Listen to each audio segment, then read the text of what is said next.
Hello students, myself doctor Asha Sharma. आज हम derivation of gas laws from kinetic gas equation करेंगे। पिछले lecture के अंदर हम लोगों ने काइनेटिक गैस इक्वेशन डिराइव किया था और काइनेटिक थ्योरी के पोस्टुलेट्स के बारे में हमने पढ़ा था। उस समय मैंने आपको ये भी बताया था कि जो kinetic gas equation PV is equal to 1/3 mc² जो हम डिराइव कर रहे हैं वो बहुत ही इंपॉर्टेंट है और उसकी सहायता से हम जो गैस लॉज हमने पढ़े थे उनको हम डिराइव करेंगे।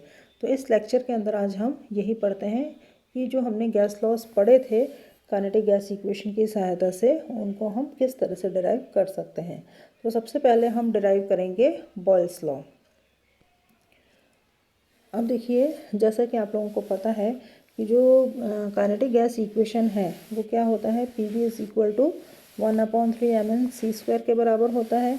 तो इसको हम इस प्रकार से भी लिख सकते हैं 2/3 इंटू हाफ mc²। और हाफ mc² किसके बराबर होता है, एवरेज काइनेटिक एनर्जी के बराबर होता है, यानी कि औसत गतिज ऊर्जा के अनुसार होता है। तो अणुगति सिद्धांत के जो अभिग्रहित है उसके द्वारा औसत गतिज ऊर्जा जो है वो किसके समानुपाती होती है, परमताप के समानुपाती होती है। Average kinetic energy is proportional to absolute temperature. So half mc² is proportional to T, और we can write half mc² is equal to K into T. Proportionality का साइन हमने हटाया है तो उसके स्थान पर हमने K रखा है। K क्या है, जहाँ पर कांस्टेंट है, तो K अगर कांस्टेंट है तो PV की वैल्यू क्या हो जाएगी, PV will be equal to constant. और जो बॉयल्स लॉ है वो क्या कहलाता है, बॉयल्स लॉ क्या कहता है कि स्थिर ताप पर निश्चित मात्रा की गैस का दाब उसके आयतन का व्युत्क्रमानुपाती होता है, यानी कि PV की जो वैल्यू है वो क्या होती है, कांस्टेंट होती है। तो इस तरह से हम बॉयल का जो नियम है उसको हम सिद्ध कर सकते हैं। अब दूसरा नियम हम देखते हैं, चार्ल्स लॉ। चार्ल्स लॉ के हिसाब से जो हमारा जो समीकरण है PV is equal to 2/3 KT है। यहाँ पर क्या है कि PV जो है वो पिछले उसमें हमने देखा था कि PV की वैल्यू उसमें बॉयल्स लॉ के अंदर कांस्टेंट थी। तो अब यहाँ पर हमने क्या लिया है, PV is equal to 2/3 KT लिया है। तो V की वैल्यू निकाल सकते हैं। V की वैल्यू क्या हो जाएगी, 2/3 into P into K into T हो जाएगी। अगर हम P को कांस्टेंट रखते हैं तो कांस्टेंट प्रेशर पर हमें पता है कि V will be equal to, ये टर्म कांस्टेंट हो गई, 2/3 इंटू P, ये क्या हो गया, कांस्टेंट हो गया। तो V is equal to constant into T। तो V/T जो हो गया वो क्या हो गया, कांस्टेंट हो गया। तो V is proportional to T। तो ये क्या है, चार्ल्स लॉ का मैथमेटिकल फॉर्म है। चार्ल्स लॉ यही तो है कि V is proportional to T, यानी कि अगर टेम्परेचर कांस्टेंट है तो प्रेशर अगर कांस्टेंट है तो वॉल्यूम जो है डेफिनेट अमाउंट ऑफ गैस का that is directly proportional to its absolute temperature, यानी कि V is proportional to T।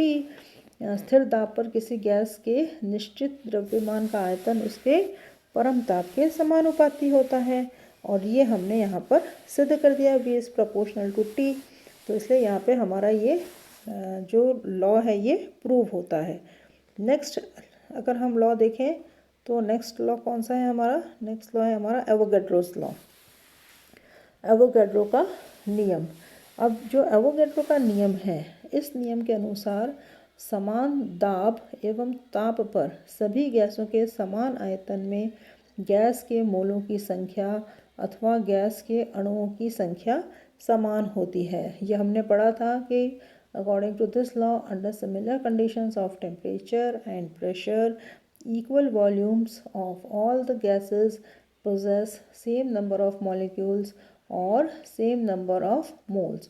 तो इसको हम कैसे डिराइव करते हैं काइनेटिक गैस इक्वेशन की सहायता से, कि माना कि दो गैस हैं, ताप आयतन तथा दाब की समान दशाओं में है।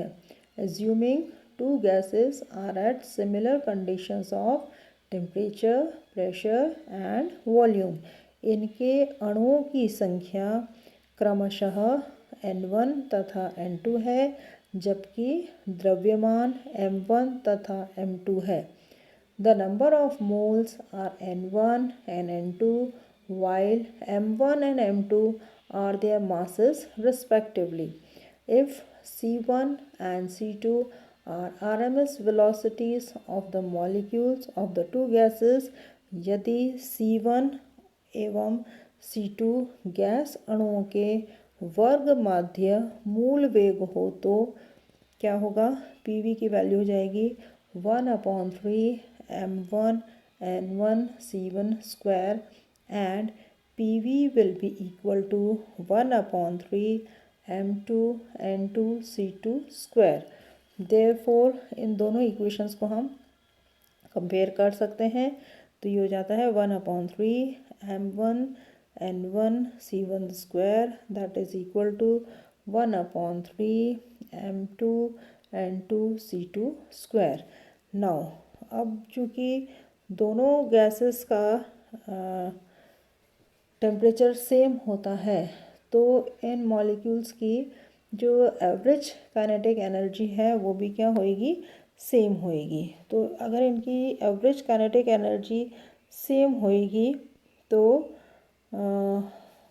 यहाँ पर इसकी जो एवरेज काइनेटिक एनर्जी अगर सेम होती है तो हम इक्वेशन को लिख सकते हैं half M1 C1 square that is equal to half M2 C2 square, या हम ये कह सकते हैं कि ये N1 that is equal to N2 जो कि एवोगैड्रो नियम के अनुरूप है, जो क्या कहता है कि समान दाब एवं ताप पर सभी गैसों के समान आयतन में गैसों के मोलों की संख्या समान होती है।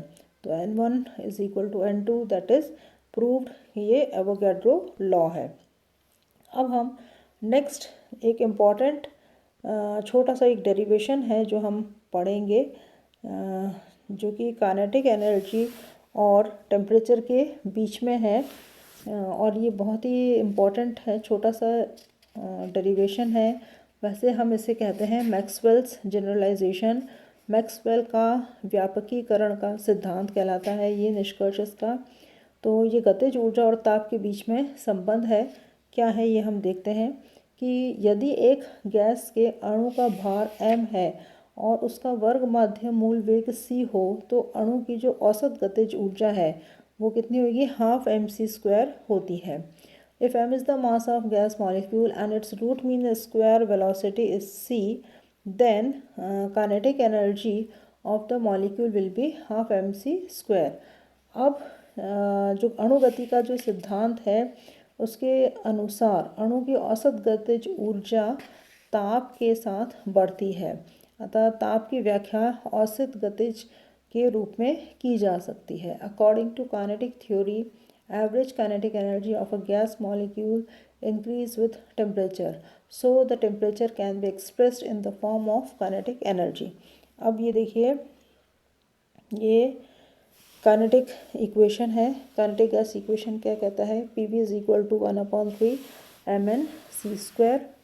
इसको हम इस तरह से लिख सकते हैं, that is equal to 2/3 into half MnC square. जैसा पिछले डेरिवेशन में हमने देखा था कि काइनेटिक एनर्जी किसके बराबर होती है, हाफ MnC स्क्वायर के बराबर होती है। तो ये हो जाएगा 2/3 काइनेटिक एनर्जी। तो काइनेटिक एनर्जी किसके बराबर हो जाएगी, 3PV/2 के बराबर हो गई।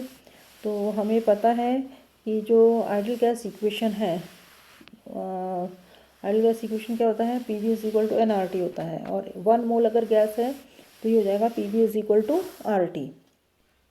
ये देखिए, तो kinetic energy will be equal to 3/2 RT for 1 mole. 1 mole gas के लिए काइनेटिक एनर्जी का मान कितना हो जाएगा, 3/2 RT के बराबर हो जाएगा। अगर n मोल्स हैं तो काइनेटिक एनर्जी का मान हो जाएगा 3/2 nRT। या हम ये भी कह सकते हैं कि kinetic energy is proportional to temperature, यानी कि kinetic energy of 1 mole of any ideal gas is proportional to its absolute temperature and it does not depends on the nature of gas. This is known as Maxwell's generalization. Adarsh gas के 1 मोल की गतिज ऊर्जा उसके परम ताप के समानुपाती होती है, अर्थात गतिज ऊर्जा गैस की प्रकृति पर निर्भर नहीं करती है। यह निष्कर्ष मैक्सवेल का व्यापकीकरण कहलाता है। अब हमने ये तो मैक्सवेल्स जनरलाइजेशन के बारे में हमने पढ़ा है। एक छोटा सा फॉर्मूला और है, वो भी पढ़ लेते हैं हम। हमें पता है कि जो एवरेज काइनेटिक एनर्जी है गैस के मॉलिक्यूल्स की, जो औसत गतिज ऊर्जा है, उसको अपन 3/2 R/n इंटू टी के बराबर मानते हैं।